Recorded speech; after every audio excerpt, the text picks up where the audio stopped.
Sangamam Premium Plots and Villas at Manapakam. For booking, contact 9564012345.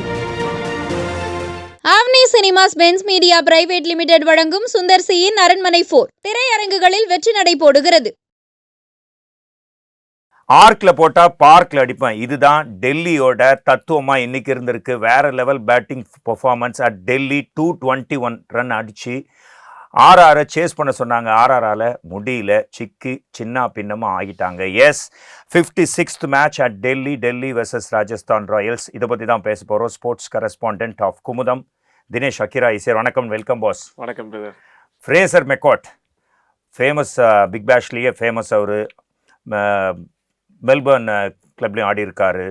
And அவரோட performance 20 பால்ஸில் 50 runs பிச்சு எடுத்துட்டாரு. வேற level batting. அவரோட பெர்ஃபார்மன்ஸ் பற்றி கண்டிப்பாக இந்த சீசன் முழுக்கவே பிரமாதமாக மெகாக் விளையாடிட்டு இருக்காரு. ரிக்கி பாண்டிங்கோட ஒரு ட்ரம்ப் கார்டாக அவர் மாறிட்டாருன்னு சொல்ல முடியும். ஆரம்பத்தில் போன சீசனாக இருக்கட்டும், இல்லை இந்த சீசனில் ஆரம்ப கட்டத்தில் கூட இனிஷியல் ஸ்டேஜஸ் கூட பிருத்வி ஷா மேலே தான் பாண்டிங் ரொம்ப நம்பிக்கை வச்சிருந்தார். சௌரவ் கங்குலி கூட பிருத்வி ஷா கூட மேலே நம்பிக்கை வைக்கல. பாண்டிங்கோட முக்கியமான ஒரு நம்பிக்கை நட்சத்திரமாக பிருத்வி ஷா இருந்திருக்காரு.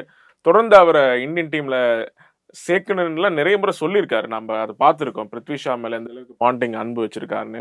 ஆனால் பாண்டிங்கே பிருத்வி ஷாவை கழட்டி விட்டுட்டு தன்னோட சொந்த நாட்டுக்காரரான ஃப்ரேசர் மெக்கர்கை கொண்டு வந்தது ஒரு என்ன சொல்றது, அந்த மாதிரியான நிலைமை அந்த மாதிரி ஆயிடுச்சு. ஃப்ரேசருமே இந்த சீசன் முழுக்க பிரமாதமாக விளையாடி இருக்காரு. நம்ம அவரோட ஒரு குவிக் ஸ்டார்ட்டாக இருக்கட்டும், பவர் பிளேயில் இல்லை அவர் கொண்டு போகிற விதமாக இருக்கட்டும், பவுண்டரி ஹிட்டிங் எபிலிட்டிலாம் பார்க்கும்போது பிரமாதமான ஒரு ஃபியூச்சரோட ஒரு முக்கியமான பிளேயராக இருப்பார்னு தான் தோணுது. அவரோட பேட்டிங் ஸ்டைலே டிஃப்ரெண்ட்டாக இருக்கு. என்ன மாதிரியான ப்ராக்டிஸ் அது? என்ன மாதிரியான கேம் இது? முதல்ல கிரிக்கெட் தானே அவர் ஆடுறது. நீங்கள் சொன்ன மாதிரி அது கிரிக்கெட் மாதிரியே தெரியல தான். இருந்தாலும் அதில் ஒரு எலகன்ஸ் இருக்குது, பார்க்க ரொம்ப அழகாக இருக்குது. கிட்டத்தட்ட இதை எப்படி சொல்றது, ஒரு பேட் அப் அந்த ஒரு டெக்னிக்னு சொல்றாங்க. பேட் அப் அப்படின்னா பேட்டை ரொம்ப உயரமா பிடிச்சிட்டு விளையாடுறது, பேஸ்பால் மாதிரி. கிட்டத்தட்ட ஒரு பேஸ்பால் தான். கிட்டத்தட்ட T20 கிரிக்கெட் வந்ததுக்கு அப்புறமே நிறைய பிளேயர்ஸ், மார்கன்ல இருந்து நிறைய பிளேயர்ஸ் பேஸ்பால் அந்த மாதிரி தான் விளையாடிட்டு இருக்காங்க. ஆனா இது ஒரு ப்ராப்பர் பேட் அப் அந்த ஒரு டெக்னிக்னு சொல்லலாம். ஏன்னா நீங்க அவரோட கேமை பாத்தீங்கன்னா பேட்டை கீழே டச் இப்போ யாருமே பொதுவாக பண்றதில்ல. ஆனால் ரொம்ப அதிகமாக வச்சிருக்காரு, ரொம்ப ஷார்ட்டாக இருக்காரு. நல்ல பேட் லிஃப்ட் இருக்கு, பெருசா பேட் லிஃப்ட் இருக்கு, நல்ல ஸ்விங் கிடைக்கும். ஸோ என்ன செய்யறாருன்னா பெரிய அளவுக்கு ஃபீட்லாம் ஒன்றும் மூவ்மெண்ட்லாம் இல்லை, நின்ன இடத்துல இருந்தே அழகா ஒரு டிரைவ் பண்றாரு, ஆன் தி எப் அடிக்கிறாரு, நல்ல ஷார்ட் பாலா கிடைச்சா விளாசுறாரு. ஸோ அவருக்கு எனார்மஸ் பவர் கிடைக்குது அந்த ஹை பேட் லிஃப்ட்னால. ஸோ அதை முழுக்க யூஸ் பண்ணிக்கிறாரு. இன்னொன்று அவருக்கு சுத்தமாக பயமே கிடையாது. இன்னைக்கு சோசியல் மீடியாவில் யாராவது ஷேவாகோட கம்பேர் பண்ணுற பார்த்தீங்கன்னா கம்ப்ளீட்டாக ரெண்டு பேரும் வித்தியாசமான பிளேயர்ஸாக இருந்தாலும் அந்த மென்டல் ஆஸ்பெக்டை பொறுத்த வரைக்கும் ரெண்டு பேருக்கும் ஒரு ஒற்றுமை இருக்கிறத நான் பார்க்குறேன். பாலை பார்த்தா அடி, அதுதான் ஷேவாகோட தாரக மந்திரமா இருந்துச்சு. இன்னைக்கு அவருக்கும் மெகருக்கும் அவருக்கும் அதுதான் ஒரு ஃபிலாசபியாக மாறி இருக்கு. கண்டிப்பாக டிசிக்கு இந்த சீசனில் இன்னும் வரக்கூடிய மேட்சஸில் அவங்க பிளே ஆஃப்ஸ்க்கு போனாலும் இல்லை போலைனாலுமே கூட அவர் ஒரு ட்ரம்ப் கார்டாக இருப்பார். அடுத்த வர சீசனில் அவரை ரீட்டைன் பண்ணுறதுக்கு வாய்ப்பு இருக்கு மெகா ஆக்ஷனுக்கு முன்னாடி. ஸோ அவருக்கான ஒரு வாய்ப்பை பெரிய அளவுக்கு உருவாக்கிட்டு இருக்காரு. நம்ம T20 வேர்ல்ட் கப்பில் கூட அவரை எடுக்காதது ரொம்ப சர்ச்சையாக மாறிட்டு இருக்கு. ஏன்னா இவ்வளோ எனாமஸ் டேலண்ட் உள்ள பிளேயரை ஏன் ஆஸ்திரேலியா எடுக்கலைங்கிறது, ஒருவேளை ஆஸ்திரேலியா இதை விட பிரமாதமான பிளேயர்ஸ் இருக்காங்களா, இல்லை சரியா கணிக்கு தவறிட்டாங்களாங்கிறது எனக்கு ரொம்ப ஆச்சரியமா இருக்கு. டெஃபினட்டா ஃப்ரேசர் மெக்காட் அவர் தான் ஸ்டார்டிங் கொடுத்தாரு. அதனால தான் இந்த 221 பிக் ஸ்கோர் டெல்லியால் அடிக்க முடிஞ்சது. அந்த ஸ்கோர் வச்சவுடனே ராஜஸ்தானுக்கு கொஞ்சம் டவுட் தான். டெஃபினட்டாக பார்க்குறவங்க எல்லாருக்கும் சேசிங் டஃப்பாக இருந்தது. But winning performance, losing side Ashwin எப்பவுமே போடுற மாதிரி இல்லாமல் இன்னைக்கு வேற லெவல். 3 for 24 கரெக்டாக லைன் அண்ட் லென்த்து போட்டார். அப்பப்போ ஃப்ளைட்டும் பண்ணி காமிச்சார். இந்த அஸ்வினை தான் எதிர்பார்த்தோம். பர்ஃபார்மன்ஸ்க்கு வந்திருக்காரு. கண்டிப்பா இந்த சீசன் முழுக்கவே அவருக்கு பெருசா ஒன்றும் வாய்ப்பு இல்லை. நான் இதை எப்படி பாக்குறேன்னா, ஒருவேளை லக் இல்லாம போச்சோ அப்படின்னு நினைக்கிறேன். இல்லைன்னா ஒரு விஷயம் லக் இல்லாம போயிருக்கலாம், அது தெரியல நம்மளுக்கு. ஆனால் இன்னொரு விஷயம், இந்த சீசன்ல மிச்சல் ஸ்டார்க்கே அடி வாங்குறதெல்லாம் பார்க்கும்போது அஸ்வின் வாங்குறது தப்பு இல்லையோன்னு தோணுது. ரொம்ப பேட்டிங் பேரடைஸா போயிட்டு இருக்கு. இன்னைக்கு 221 ரன் பக்கமா அடிக்கும் போது கூட கொஞ்சம் கம்மி ரன் அடிச்சிட்டாங்களான்னு தோணுது. நம்மளே அப்படி பழக ஆரம்பிச்சிட்டோம். அந்த மாதிரி 220 ஒரு சாதாரண ஒரு டார்கெட்டா அப்படின்னு நம்மளே சப்கான்சியஸா அதை உணர ஆரம்பிக்கிறோம். ஸோ அந்த மாதிரி சூழ்நிலையில அஸ்வின் மேல தப்பு சொல்ல முடியாதுன்னு நினைக்கிறேன். ஆனா இன்னைக்கு நீங்க சொன்ன மாதிரி ரொம்ப பிரமாதமா போட்டாரு. ஆரம்பத்துல அந்த சேட்டையெல்லாம் பண்ணாரு. இந்த மாதிரி ஆங்கிளா ஓடி வந்து போடுறது, அந்த மாதிரி 2 விக்கெட்ஸ்லாம் எடுத்தாரு. ஆனா இவரோட விக்கெட், போரலோட விக்கெட் வந்து ரொம்ப பிரமாதமான ஒரு விக்கெட். நல்ல ஒரு டெஸ்ட் மேட்ச் லைன் அண்ட் லென்த்ல அழகா ஃபிளைட் பண்ணி போட்டதை பார்க்க முடிஞ்சுது. பழைய அஸ்வின் பார்த்த மாதிரி இருந்துச்சு. கண்டிப்பா அதை தொடர்ந்து அதை தக்க வைப்பாருன்னு நம்ம எதிர்பார்க்கலாம். எஸ், ஃபேமஸ் கிரிக்கெட்டர் போலர் கூட சொன்னார், ஆக்சுவலி ஃப்ளைட் பண்ணும்போது ஐ சைட்டுக்கு மேலே பேட்ஸ்மேனுக்கு வரும்போது தான் கன்ஃபியூஸ் ஆவாங்க. இன்னைக்கு ஓரளவுக்கு அதை ட்ரை பண்ணாரு, அதனால தான் அஸ்வின் அப்படின்னு சொன்ன மாதிரி அந்த ஃபிளைட் பத்தி அஸ்வினே ஒரு முறை கிண்டலா பேசியிருக்காரு. யார் ஆரம்பத்துல பிரசன்னா, எரப்பள்ளி பிரசன்னான்னு சொல்லிட்டு இந்தியாவோட உலகத்தோட பெஸ்ட் ஆஃப் ஸ்பின்னர் தான் அவர் தான் சொல்ல முடியும். ஒரு கர்நாடகா பிளேயர், அவர் இந்தியாவுக்கு விளையாடி இருக்காரு. ஸோ அவர் வந்து ஃப்ளைட் பண்ணி போகணும் அஸ்வின் அப்படின்னு சொல்லும் போது, நான் ஃப்ளைட் பண்ணி போகிறத வச்சு இவரே கிண்டல் அடிச்சார். ஃப்ளைட் பண்ணி போட்டால் சிக்ஸர் யார் போய் பொறுக்கிட்டு வராங்கிற மாதிரி. ஸோ ஃப்ளைட் பண்ணி போகிறது இன்னைக்கு நிறைய பேர் பயப்படுறாங்க. அஸ்வின் மேலே தப்பு சொல்ல முடியாது. ஃப்ளைட் பண்ணி போட்டால் ஈஸியாக இன்னைக்கு இருக்கிற அந்த பெரிய பேட் வச்சுட்டு அவங்க பெரிய சின்ன கிரவுண்டில் ஈஸியாக அவங்களால தூக்கி அடிச்சிட முடியும். ஆனால் ஒரு வேரியேஷனையே அவர் வந்து ஸ்டாக் பாலாக மாற்றிட்டார். ஓகே, 2-3 பால் இப்படி சைடாக போடலாம், அதையே அவர் கேரம் பால் போடுறது, ஒரு ஃபாஸ்டர் டெலிவரி போகிறதுன்னு மாற்றிட்டு அவரோட லைன் அண்ட் லென்த் விட்டாரு.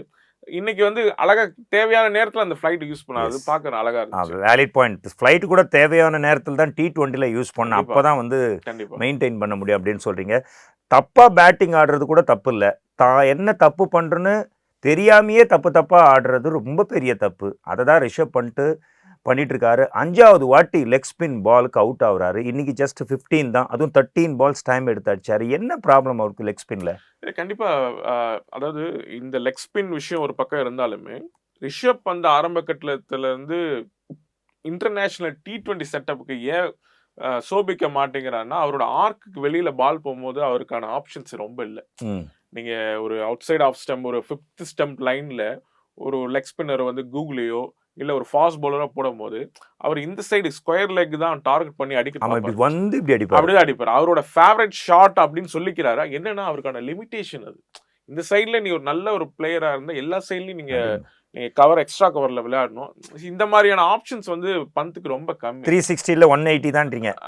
அப்படி சொல்ல முடியாது, கிட்டத்தட்ட அப்படிதான். 360 பிளேயர் கிடையாது அவர், பந்த் கிடையாது. நம்ம KL ராகுல் சொல்லலாம், ரோஹித் சர்மா சொல்லலாம். இந்த வயசுலயும் அவ்வளவு பெரிய உடம்பு வச்சுட்டும் ரோஹித் சர்மா பிரமாதமா எல்லா ஏரியாவும் கவர் பண்ணுவாரு. விராட் கோலி கூட நம்ம சொல்லலாம், அவரு நல்ல ஒரு உடம்பை வளைச்சி ஒரு ஃபிளிக் பண்ணி இந்த மணிக்கட்டெல்லாம் யூஸ் பண்ணி விளையாடுவார். ஸோ பந்துக்கு வந்து அந்த லிமிடேஷன்ஸ் இருக்கு. அதுக்கான பந்தோட எபிலிட்டி வந்து நான் குறைச்சி மதிப்பு இல்லை. டெஸ்ட் மேட்ச்ல அவர் ஒரு சாம்பியன், ஒரு பேட்டர். அவர் ஓவர்சீஸ் கண்டிஷன்ஸ்லாம் அவர் எப்படி விளையாடிருக்காரு, சவுத் ஆப்பிரிக்கா, ஆஸ்திரேலியா, இங்கிலாந்து 100 போட்டிருக்காரு. நான் வந்து அந்த குறையா சொல்லலை.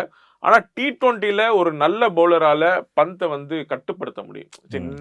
இந்த சீசன்ல 5 முறை அவுட் ஆயிருக்காரு. இன்னைக்கு சஹால்கிட்ட விக்கெட் விட்டுருக்காருன்னா, ஸோ அந்த இனபிலிட்டி அவரால் நான் நிவர்த்தி பண்ணவே முடியல.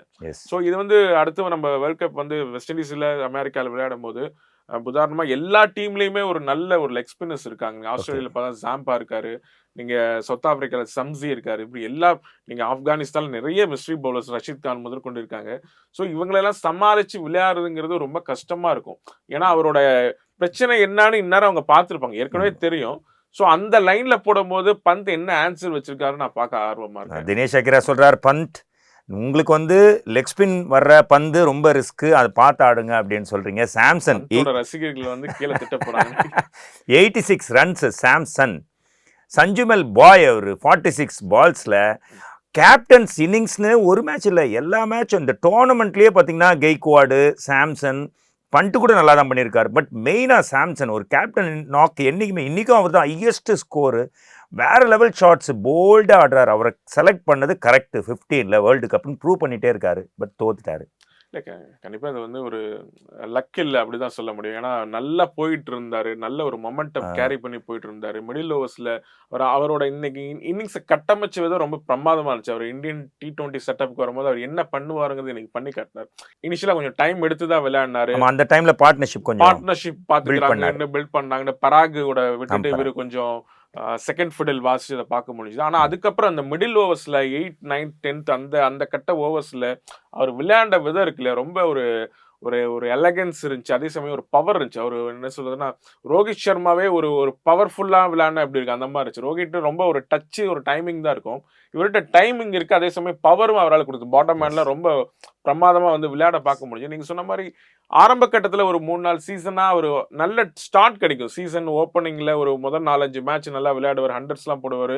அடுத்த ஒரு 7-8 மேட்ச் தொடர்ந்து சொதப்புறதை பார்த்தேன். அந்த கன்சிஸ்டன்சி வந்து சாம்சனுக்கு ரொம்ப வருஷமாவே ப்ராப்ளமா இருந்திருக்கு. ஆனா இந்த முறை அதை நிவர்த்தி பண்ணிட்டாருன்னு தான் சொல்ல முடியும்.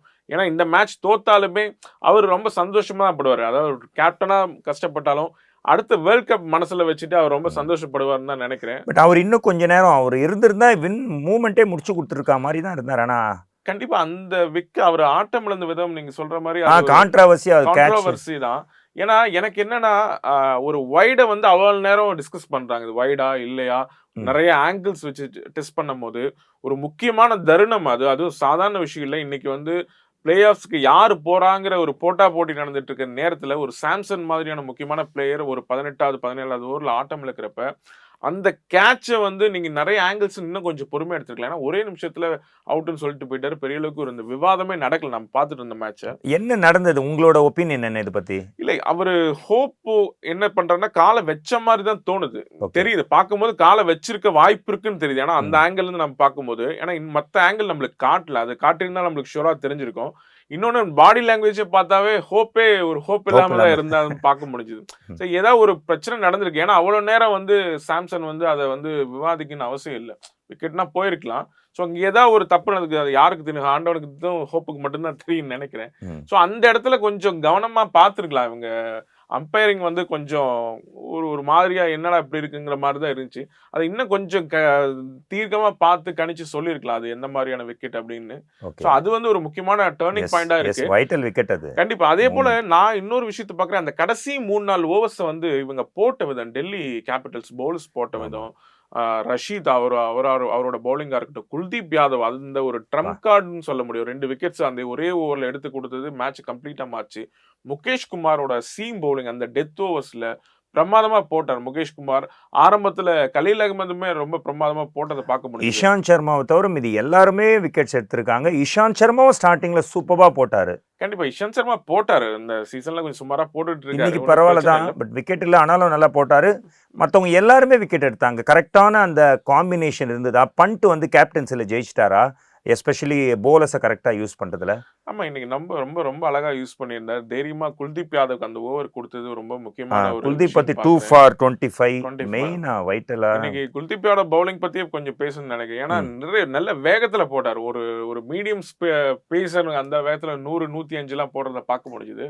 தைரியமா போட்டார். அதுதான் விஷயம். என்னன்னா தைரியமா நீங்க போடணும். நீங்க அந்த மாதிரி கட்டத்துல சாம்சன் மாதிரி ஒரு பிளேயர் விளையாடிட்டு இருக்கிற போது நீங்க தைரியமா போடுற விஷயம், அடிக்கிறாங்க 4 போகுது 6 போகுது அதெல்லாம் மேட்டர் இல்லாம போடுற அந்த தில்லு தான் குல்தீப் யாதவ் ஹை ஹிட். அது அஸ்வின் பதிலு இவர் கரெக்டா ஃப்ளைட் பண்ணி சூப்பரான.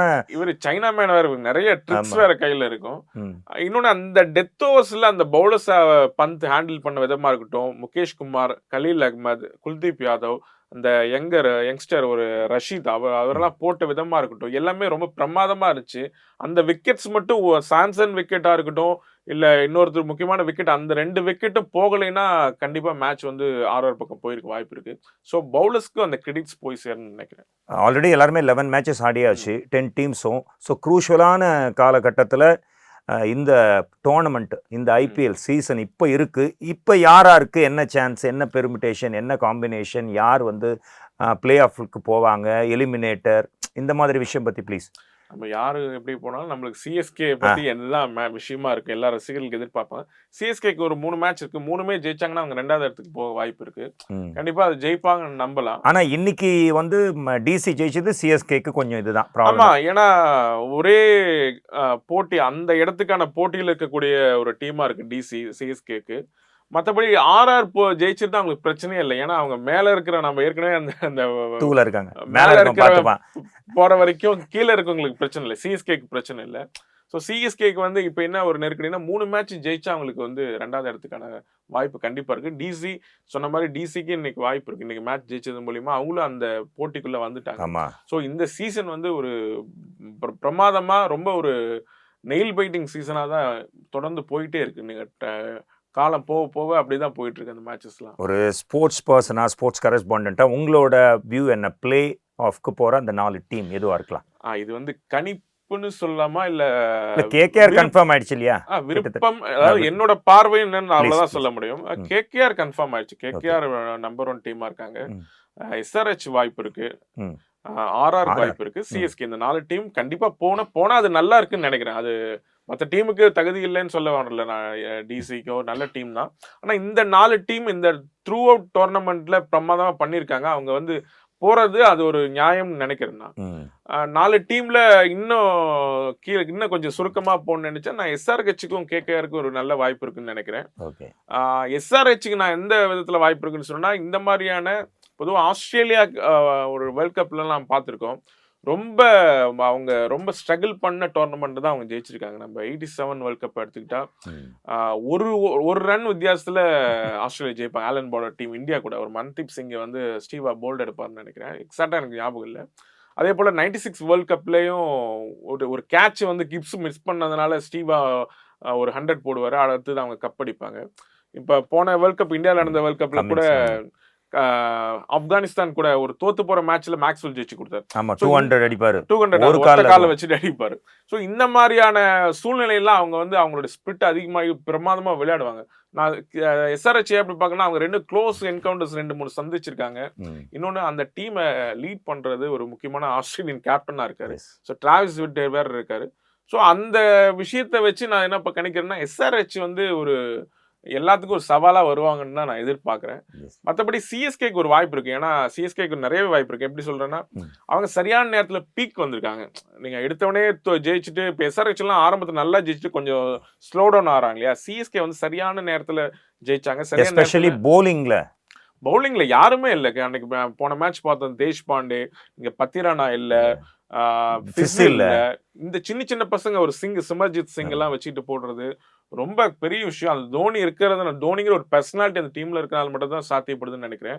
இன்னொன்னு நீங்க சொன்ன மாதிரி ருத்ராஜ், கேப்டன் ருத்ராஜ் சரியான நேரத்தில் ஃபார்முக்கு வந்ததா இருக்கட்டும், எல்லாமே சிஎஸ்கே கரெக்டாக கூடி வருது. அதாவது சரியான நேரத்தில் பீக் வந்திருக்காங்க.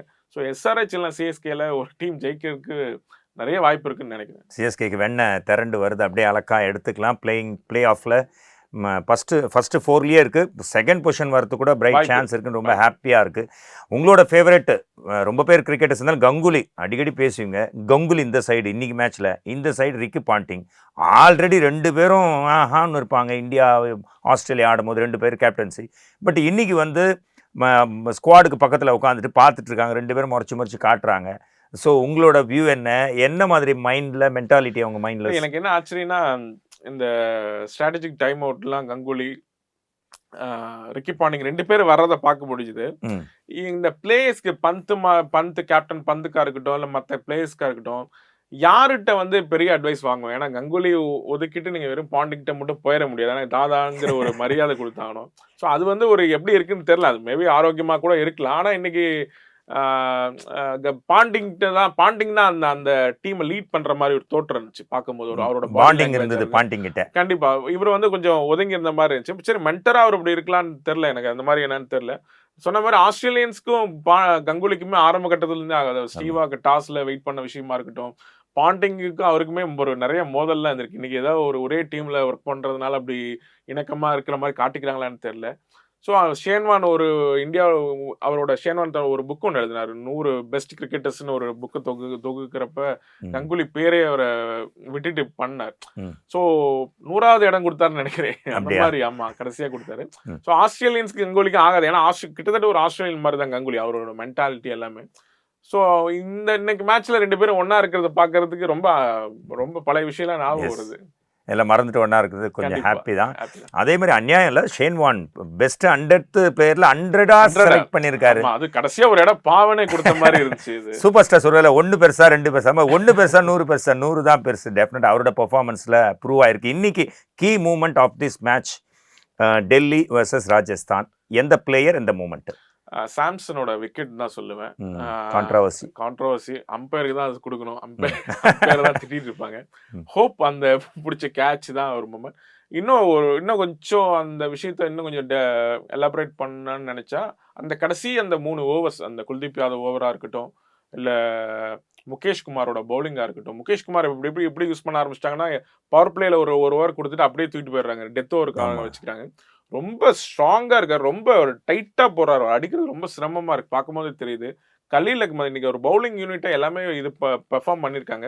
நான் ஒருத்தர் சொல்லணுன்னா குல்தீப் யாதவ், இன்னொருத்தர் சொல்லணுன்னா முகேஷ் குமார். 2 பேரும் தான் மேட்சை கம்ப்ளீட்டாக ஆர்ஆர்ட்ட வந்து பிடுங்கி பந்த் கையில் கொடுத்தாங்கன்னு நினைக்கிறேன். டெஃபினட்டாக ஹார்ட்லி ஒரு 420+ ரன்ஸ் வந்து இன்னைக்கு வந்திருக்கு. ஆக்சுவலாக வேற லெவல் மேட்ச், நல்லா இன்ட்ரெஸ்டிங்காக தான் ஒரு சீசா கேம் மாதிரி தான். இந்த லாஸ்ட் மூமெண்ட்டில் தான் மிஸ் ஆச்சு. Thanks for joining at this moment. Thank you. டெஃபினட்டாக இந்த மேட்ச் உங்களுக்கு பிடிச்சிருக்கும். டெஃபினட்டாக சிஎஸ்கேக்கு சான்ஸ் இருக்குன்னு சொல்லியிருக்காரு இந்த வீடியோ. மேலே ரொம்ப ஹாப்பி. மீண்டும் ஒரு ஸ்போர்ட்ஸ் வீடியோவில் உங்களை வந்து மீட் பண்ணுறேன். Until then bye from Mohanraj and hall Kumudam team. Thank you. Nova Sangamam Premium Plots and Villas at Manapakam. For booking, contact 9564012345. Avni Cinemas Benz Media Private Limited வழங்கும் சுந்தர் சியின் அரண்மனை 4 திரையரங்குகளில் வெற்றி நடை போடுகிறது.